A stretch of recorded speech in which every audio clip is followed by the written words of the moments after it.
I died shortly after a seance with 2 friends involving a Ouija board.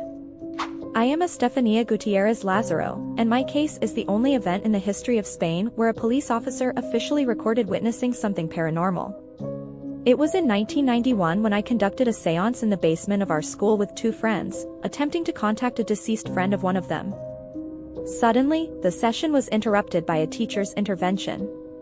My very devout Catholic parents later reported that both my friends and the teacher observed swirling smoke entering my nose and mouth.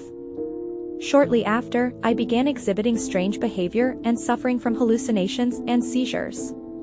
According to my parents, I would suddenly become aggressive and even growled and barked at my younger brothers. They also reported that shadowy figures walked past their bedroom at night. Despite multiple examinations, no doctor could determine what ailed me.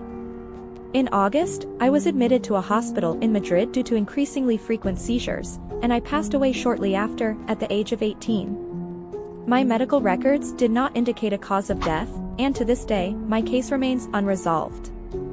Nevertheless, my family's suffering was far from over. After my unexpected passing, my parents experienced strange events in their apartment. Electrical devices turned on and off on their own, doors slammed shut without warning, and a photo of me inexplicably burst into flames. On the morning of November 27, 1992, my mother felt a heavy pressure on her chest. She also claimed that someone had grabbed her hand and her foot. After my family called the police and reported flying furniture and overturned pictures, the officers were initially skeptical. However, as they entered the devastated apartment with my family, they, too, were overcome by an eerie feeling.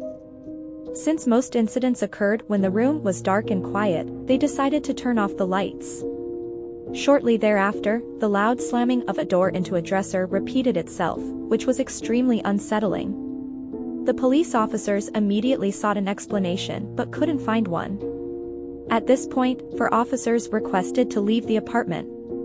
After police officer José Pedro Negri briefly entered the bedroom and returned, he noticed that a crucifix on the wall had been turned upside down, and the poster had 3 deep scratches, as if someone had torn it with claws. Completely disturbed by the events, my family eventually moved to a different apartment, where they seemingly found peace.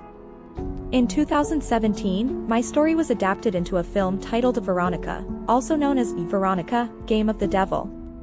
It's said that around 70% of viewers couldn't bear to watch the movie to its end out of sheer horror. While many horror films claim to be based on true events, in this case, it's indeed true.